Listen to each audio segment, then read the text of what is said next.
In studio with the Admiral Bill Stubblefield, 2-star. Rob, great to be here this morning.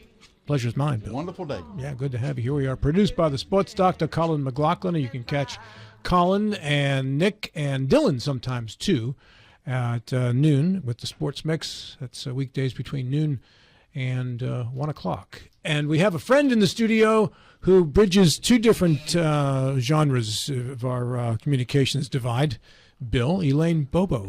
I would say she bridges many. More than areas. two? Many more than two. Let's give her multiple bridges. Elaine is a staple in the community, has been for years, and has made marvelous impact to school systems. Wherever she's been, she's made marvelous impact. Former communications director of Berkeley County Schools, now with the Stubblefield Institute. And Colin just gave me a click the camera thing. Okay, we got to get that better centered. There we go. Thank you, Colin. Elaine, good morning. Well, good morning. Thank you for having us today. Wonderful to have you. Yes, it's a beautiful day. And what is your exact role at the Stubblefield Institute? Sure. So this past year, I served as the program coordinator for the Community Leadership and Civil Advocacy Certificate. Right. I don't know if you remember, but I guess about mid-June last year, Ashley Hurst and I came and talked briefly about its launch on the campus at Shepherd. And we just celebrated our first class of students to successfully complete the certificate on 3 campuses: Shepherd, Blue Ridge, and West Virginia University. Congratulations. Yeah, it was a great year. You brought Grace McInelly with you as well. I did. Grace, good morning to you. One of our star students, yes. Hello. It's nice to meet you guys. Tell us a little bit about yourself. So I am currently a junior student at Shepherd University. I am currently studying social work, and I have just finished the certification here with the CLCA. Oh, congratulations. Thank you. Yeah, why social work? I have always been very passionate about helping people, and I believe that social work is, since it's so resource-based, it really helps people who may not have resources at the time be able to find things that help and be able to identify areas in the community that need advocacy work, that we go on behalf of people to legislators and to government officials, and we say, hey, this area of the community needs help. You know, what can we do to be able to help them? And so it would kind of give a voice to the people who may not have a voice at the time. We also have Veronica Parker with us via telephone. Good morning. Thank you for joining us.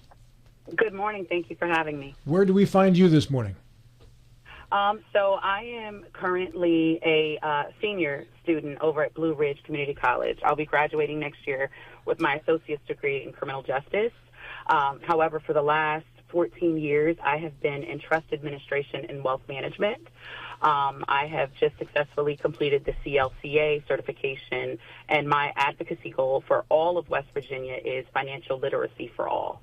Very good. And what was your motivation for getting this certificate? Wanting to empower my community, wanting to teach people about the stock market and how we need money, not for today, but for our future. Just empowering my community.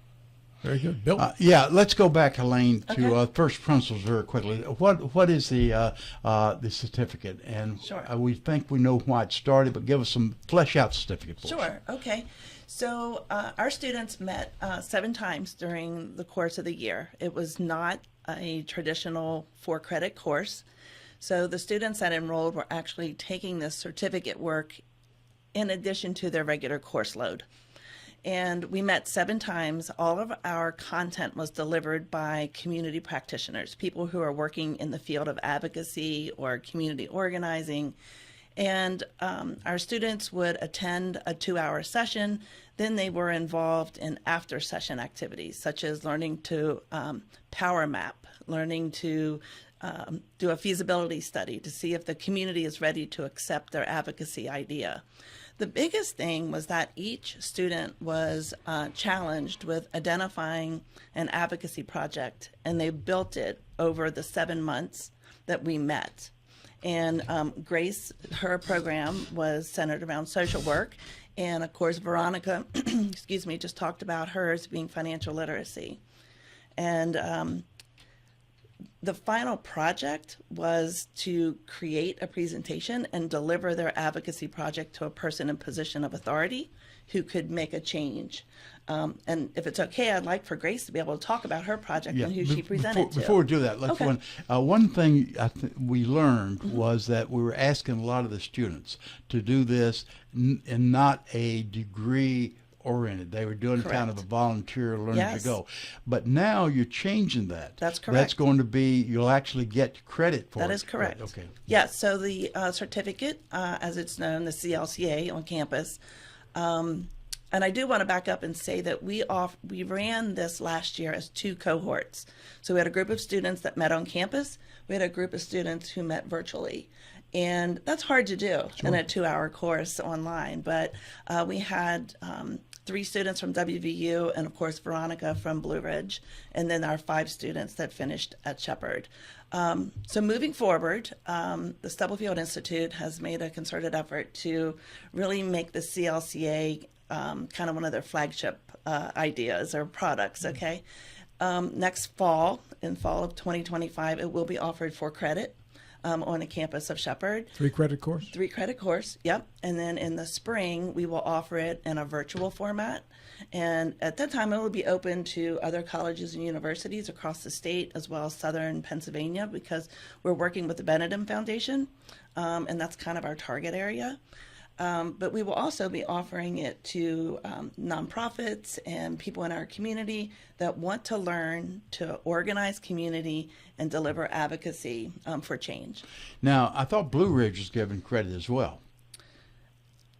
In the future?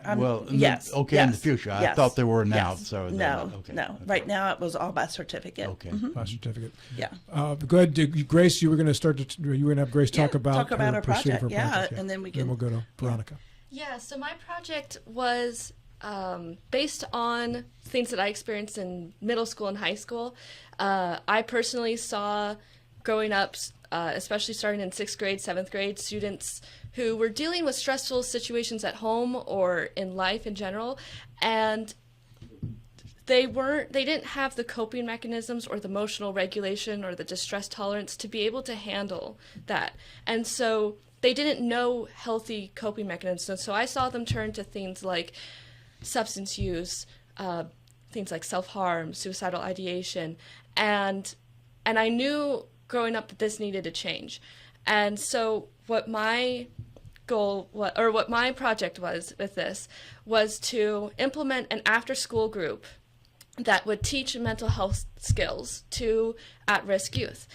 Specifically, I'm collaborating with the Martinsburg Initiative. That's who I delivered my pitch to, Margaret Kersey, who is the executive director of the Martinsburg Initiative.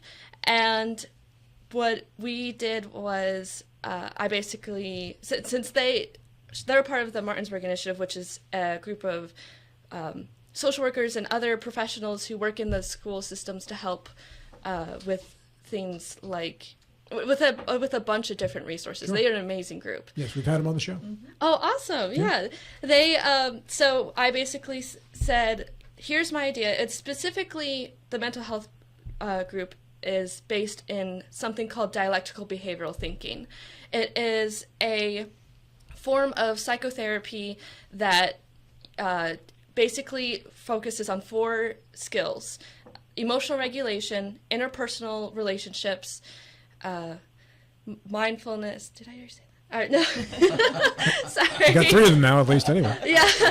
Distress tolerance, emotional regulation, interpersonal effectiveness, and mindfulness. Yes. And basically all those things, because I personally have been through it before, and it has helped me so much. And what part of the thing is that you, when you go through it is you have a parent go with you as well. And my mom, she's like, this could be for anyone. And so I kind of took that to heart. And so this DBT has been shown to be extremely effective in helping with all the different skills. And those are things that would help starting in middle school and everything to help students learn more effective ways to handle stress. And so that's my big goal for it. How would it be taught to those kids? So we're hoping to have it, since it's an after-school group, it'll most likely be facilitated by someone in the Martinsburg Initiative and possibly a school counselor if we can. When I delivered my pitch, they said that they had both the funding and the interest. So we're hoping to get this implemented sometime in the fall, most likely. And I would hope to be able to help.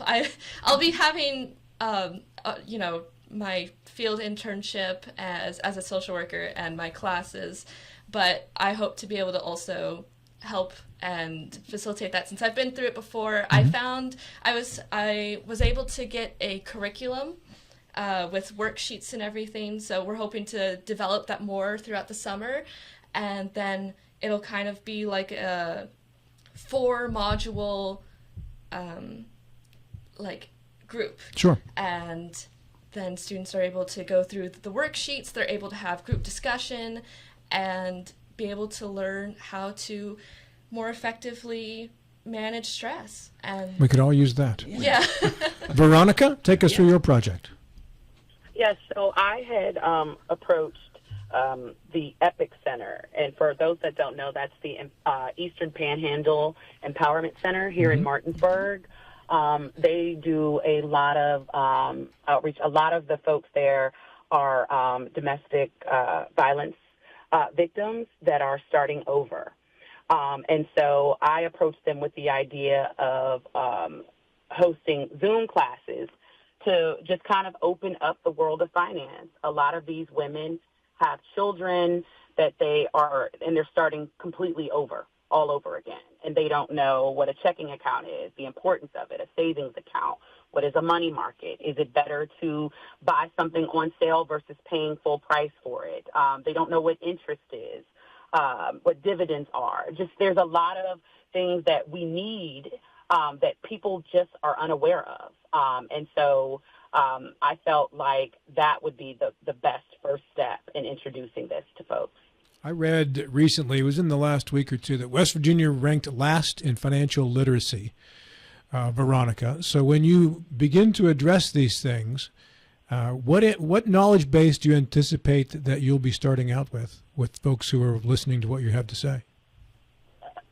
Really from the basics, just consumer math, just every day.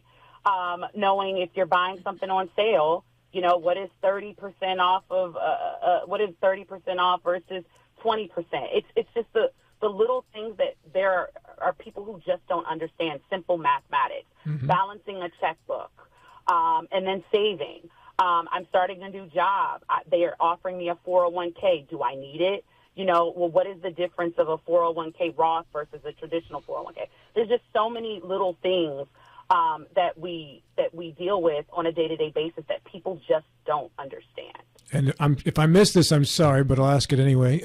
Is there a financial aspect you need to carry this out? At this time, no. I'm just using my industry experience in wealth management and trust administration to kind of just shed some light on some things that we don't, at West Virginia, we lack in. Yeah, good point. Yeah, from a personal basis, what will the certificate provide you, Veronica?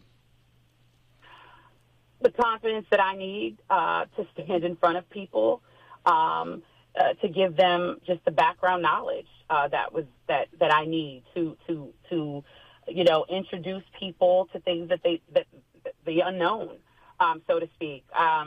It's not easy getting in front of a room of people that you don't know. And just being able to become relatable. And that's one of the things that I've learned in the CLCA program, how you can push forward even when, other people doubt you, being relatable to the audience, and how you can just continue to push ahead. There's so much stuff available on your phone now to people. In some ways, it makes it so much easier to do things, and in other ways, it makes it a lot more difficult. But it certainly does make it easier to be scammed. Do you cover any of that? Did you anticipate covering any of that, Veronica? I would most certainly love to. And I think at some point, depending on once we do this first Zoom, it's definitely going to cover that. My main focus is just bringing people into the world of financial literacy. But you can't not know and be unaware of scams without having the financial literacy. But my main focus is to start from the basics. This is the infinite, a very early stage with the certificate, but you're you're on the ground floor, Veronica. What do you see that needs to be done to make this very worthwhile program even more beneficial? Honestly, advertisement. I think, when I spoke about my advocacy pitch at our graduation, there were so many people that were in agreement that this is absolutely needed for our state. But it's just, it's one thing for folks to agree to it and actually want to put the time and effort to provide the space that's needed, to provide additional resources. I can't do it on my own, but there are several people in West Virginia that hold just as much knowledge and industry power to bring these things to light. And Elaine, you're the ones that got this started. I don't know whether it's your idea, Ash's idea, but a combination thereof. It's a wonderful idea. Where do you see the program going? Well, I will say that this past year was what we kind of called our pilot year. It did exist the year prior, but in a whole different format. It was presented to students in, I guess that was 23, 24. They were given like a menu of items that they could participate in, attend, research, and by completing so many of those things on the menu, then you would secure the certificate. It started out really strong, but kind of fizzled, I think, in the second semester because students, again, were doing this in addition to their coursework. And they felt like they had gotten behind because they didn't do the things in the first part of the semester. So not many students finished. I'm not sure if any students finished. So while I would love to take credit for it, I was just blessed to kind of be handed, okay, here's where it was. Here's where we would like it to go. And so we built it looking at our community, knowing the key topics that we wanted to discuss and who are the best people in the community, because we wanted the information to come from people who are doing this, every day as part of what they do. And I think that we succeeded in a lot of those areas. We realized that we kind of missed the mark on a couple as well. So we made a lot of notes this year. And looking at the curriculum for next fall, we'll be having presenters on the first class of the week, and the second class will be like an application of it. And then there will still be after session assignments. We asked them to attend a nonprofit meeting. We want them to talk to a nonprofit leader and say, what is it that you need? What are you asking your legislator to do for you? We're asking them to attend governance meetings. Do you know, when your local government meets? Do you know that they're supposed to have an open meeting? Do you know that they're supposed to have an agenda? We want them to understand those things as well. We teach them how to follow bills in the legislature, whether it's the U.S. or state. What were some of the others? I'm trying to think. Coalition meetings. We Yeah. encourage them to find other coalitions in their community. And where we see this going is not only being able to offer it to students to learn to advocate, but being able to offer it to nonprofits who, there might be people new in their organization who are not comfortable yet moving forward and putting together a presentation that they can then present to Delegate Hornby. We actually had a student who presented to Delegate Hornby this year. Very nice. Rob, it's a marvelous concept, giving the students / new employees an opportunity to become engaged, opportunity to learn while benefiting the community. Yeah, and it's all hands-on. So, tell students, you're not going to come to class and sit and listen and then take a test. Your test is the after-a-session assignments and getting your project across the finish line. The other thing I wanted to say is that when our class started in September, we were amazed at the variety of students. You would think we would have just communication students or polycoms. We had students from history. We had 2 social work. We have a nursing major. We have a master's level student in the Appalachian Studies. We have a RBA student.